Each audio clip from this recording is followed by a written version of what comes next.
Amid renewed tensions on the Korean Peninsula and the fierce opposition by North Korea to the holding of South Korea-U.S. military drills earlier this month, the top nuclear envoys from Seoul, Washington and Moscow are meeting this week in separate talks. And among the items on the agenda is continuing dialogue with Pyongyang and delivering humanitarian aid to the reclusive state amid COVID-19 and its domestic difficulties. Can the three sides coordinate their views and bring North Korea back to the table? To discuss these meetings and recent developments, we have joining us today Stephen NOERPER, Senior Director for Policy at the Korea Society and Research Scholar of the Weatherhead East Asian Institute at Columbia University. We also connect with Pyeongyang, Professor of North Korea Studies at Ewha University. Very warm welcome to you both. It's always lovely to have both of you on the show. Thank you so much for joining us. Thank you. Well, Dr. NOERPER, now, first question to you in Hawaii. Now, U.S. Chief Nuclear Envoy and envoy for North Korea talks, Sung Kim, he said that he expects his Seoul visit to be a very productive one. And it seems that he was quite determined to make it so, meeting with numerous South Korean officials, in addition to his counterpart, Do Gyu-duk. What do you think he was really aiming for, and what makes Kim's visit quite different from his previous ones? Well, Sung Kim is a very experienced diplomat, and what is different here is that they're trying to make an outreach at a critical time. There's limited time for the current administration in Seoul. It looks like the Americans and South Koreans are working hard to try to kickstart talks with the North Koreans. The outreach on humanitarian is very interesting. Perhaps that gives North Korea something that it might accept from very pragmatic need. And given the economic shortfalls, given natural disaster, given the threat of COVID, perhaps they may be receptive. But certainly it's an olive branch out. And also his visit comes at an important time, given the fact that the military exercises are ongoing. It provides a reassurance and tries to tamper down through diplomatic means any concerns the North Koreans might have. And lastly, it comes at a critical time relative to Afghanistan. And the vice president is in Singapore and in Vietnam. But he provides a quiet reassurance on the Korean Peninsula that the U.S.-ROK relationship is critical and dependable at a time when there have been a lot of questions about U.S. reliability relative to that withdrawal in Afghanistan. Now, Dr. Park, here in Korea on Monday, local time, Sung Kim, he said that the US doesn't have a hostile policy towards the North, and he reiterated that he's open to meeting with Pyongyang officials anytime, anywhere. But over the past 6 months of the Biden administration, it seems that Pyongyang hasn't been as eager to meet. And in fact, the last we heard from them, they warned that there's a serious security crisis for Washington and Seoul because of their joint military drills. And while the allies were actually prepared to see something of a missile launch in response to the drills last week, but no such provocation appears to have taken place. How are you interpreting this? And what do you think Pyongyang's next move will be? Well, I haven't seen that North Korea has changed their position. I mean, they very insist that the United States should withdraw hostile policy first. Then they are going to have any kind of a meaningful exchange with the United States.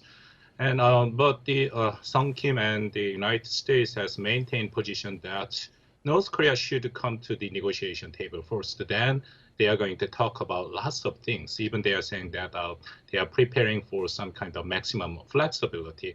The problem is that still we are not sure what kind of a hostile policy that North Korea has mentioned, because it's kind of very long list. And since 2019 February, when the Hanoi summit breakout, and also the same year October, and the final working level talk between United States and North Korea, the North Korea has said that they have two rights. That first one is a right to survivor, and the other is the right to development. And right to survivor include the all this halting of the permanent ROK-U.S. joint military exercise, and also bringing strategic weapons to Korean Peninsula, even the withdrawal of the U.S. forces in Korea, and right to development, including lifting of sanctions. And problem is that one more time, South Korea and even United States have no idea that what kind of hostile policy that North Korea demanded to withdraw. So still, I think it is very difficult to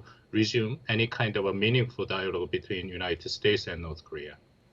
Dr. NOERPER, how do you see this? Do you think Pyongyang will carry through with its threat with perhaps cruise missiles or such, or do you think they're going to actually take up Sung Kim's offer this time and hold some kind of dialogue? Well, although I share Dr. Park's pragmatism on this, and we should be fair with our expectation level, at least this is an outreach, and there's the possibility for renewal of talks. The North Koreans figure that there's a limited time with the current Blue House, and so they may be evaluating whether or not they can make progress with Washington through Seoul, as well as potentially respond to the overtures on inter-Korean relations. Look, to get North Korea to where it wants to be in terms of meeting some of this economic necessity, given the levels of concern around the natural disasters, their impact, having been closed because of the pandemic, North Korea needs a kickstart, which means it needs inter-Korean economic stimulus. To get that, South Korea, in coordination with the U.S., would have to go to the Security Council and urge a lifting of those sanctions. And that could just happen in terms of a South Korean request to try to incrementally lift them. What's also important is what Dr. Park mentioned about the broader agenda at play, and the fact that Sung Kim and this administration has talked about development as well, and the idea that there needs to be a broader agenda address to get to the basic objective of denuclearization. So that shows, I think, some promise, though we're realistic with the fact that time is limited, again, with the Blue House. And the U.S. administration is incredibly distracted with foreign policy challenges elsewhere. Well, Dr. Park, South Korea's chief nuclear envoy, Ewha, said that he and Sung Kim discussed ways to cooperate with the North in fields such as health, infectious disease control, sanitation, and humanitarian aid. Seoul and Washington's offer, though, to help North Korea, it's gone largely ignored over the past year. So do you think Pyongyang would be inclined to change its mind? I mean, what kind of cooperation or aid delivery do you think would be possible, especially with these international sanctions imposed on North Korea? Well, the Biden administration and also the South Korea Moon Jae-in government keep offering the humanitarian assistance to North Korea, but the North Korea has refused to accept it, because we all know that North Korea still does not open their border because of the COVID-19, and since February last year is more than the 1.5 years. But problem is that North Korea needs some outside help. Kim Jong-un himself accepted the food shortage and economic difficulty lately. And also recently we are seeing another flood in the Hamgyong, south of the Hamgyong province. Definitely North Korea also needs a vaccine to overcome this pandemic. So I don't think North Korea has any capability to supply vaccine for their people. So this is why the South Korea and Sung Kim and the United States offer the one more time of the humanitarian assistance. And also South Korea and the United States know that North Korea is unlikely to accept the direct help from both countries. That's why they are saying that the humanitarian aid to North Korea through international and non-government organization. And that is a very important point, because since the January 1st, the 8th Party Congress of North Korea has emphasized two things. One is self-reliance, and the other is ideological fight against South Korea and the West. So I don't think there is any chance that they accept direct assistance from South Korea and the United States. Dr. NOERPER, how do you see this? Do you see at least a glimmer of possibility on cooperating with North Korea on humanitarian and health issues? Yeah, it clearly is an area of great need. And again, the North Koreans, once you get past the rhetoric, tend to be pragmatic. So let's see. And that's the point that Dr. Park emphasized about the NGO aspect is very important, to get away from the state-centered political dimension and to open a humanitarian bridge. At least that's open as a possibility. And that's why it's important to note that not only did Sung Kim meet with his South Korean counterpart, but also with his Russian counterpart, because clearly Russia has been offering assistance to North Korea, as has China. But Russia gives North Korea some strategic diversification, another channel out. It happens to be an area where the U.S. and Russia, though they are cooperating on very few areas currently, may well find some cause to cooperate on the Korean Peninsula. So I think there is some potential here. Let's certainly hope so, realistic of the limitations and the fact that North Korea has been closed this last year and a half.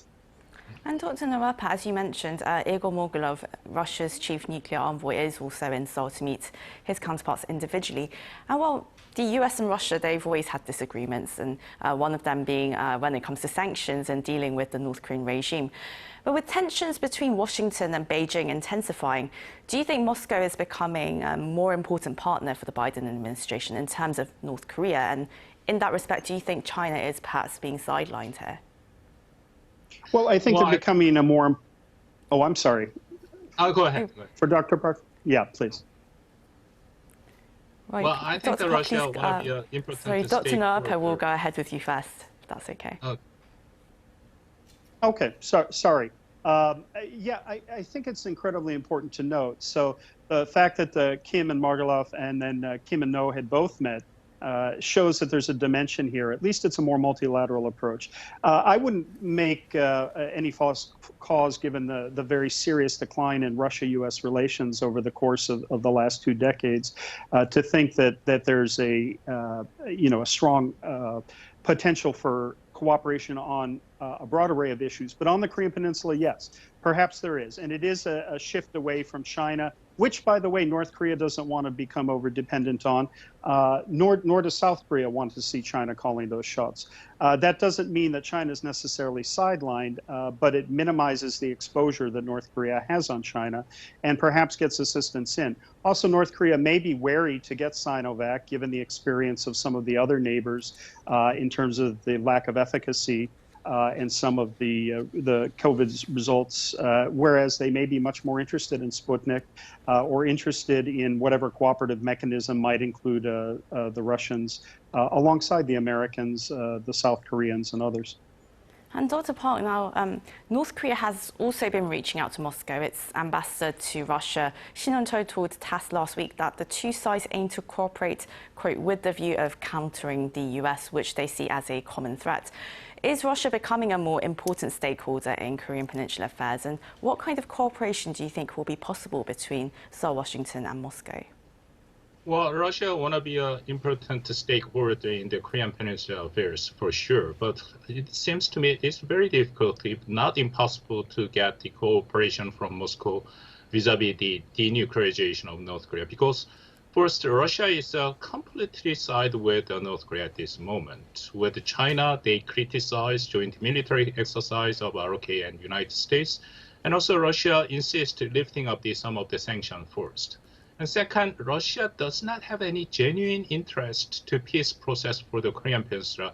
I think their main target is the United States. Simply, Russia want to show their influence over the Korean Peninsula for kind of chip to deal with the United States. And finally, I'm not sure what kind of influence or the capability that Russia has to change their action of North Korea. I mean, do they have a capability to persuade North Korea to come up the negotiation table, or do they have can they deter the North Korean provocation? So that's why in this moment the so-called trilateral meeting among the Russia, United States, and South Korea, they do not have any plan to have this trilateral meeting. Right, and Dr. Park, well, there was a fleeting moment of optimism when the inter-Korean hotlines were restored last month, but then they were cut off again shortly afterwards as North protested against joint military drills between Seoul and Washington. What do these developments tell you about North Korea's intentions or plans, if any, for any cross-border engagement? I mean, were they interested at all to begin with?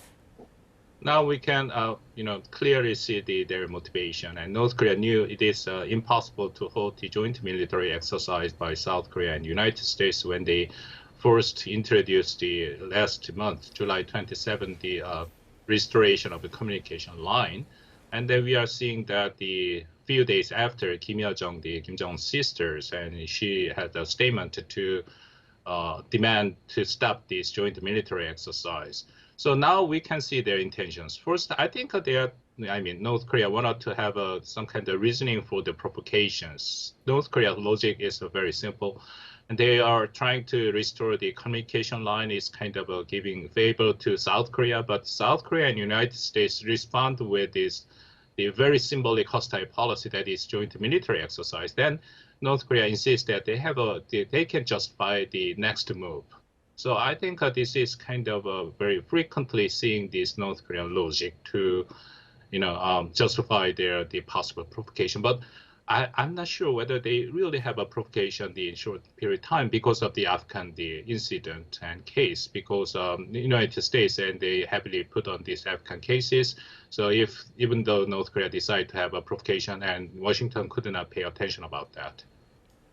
Well, I suppose as always we'll have to wait and see, as it is always the case with North Korea. But, well, this is where we'll have to end the interview today, I'm afraid. That was Stephen NOERPER, Senior Director for Policy at the Korea Society, and Park Won, Professor of North Korea Studies at Ewha Women's University. Thank you both so much for your time today.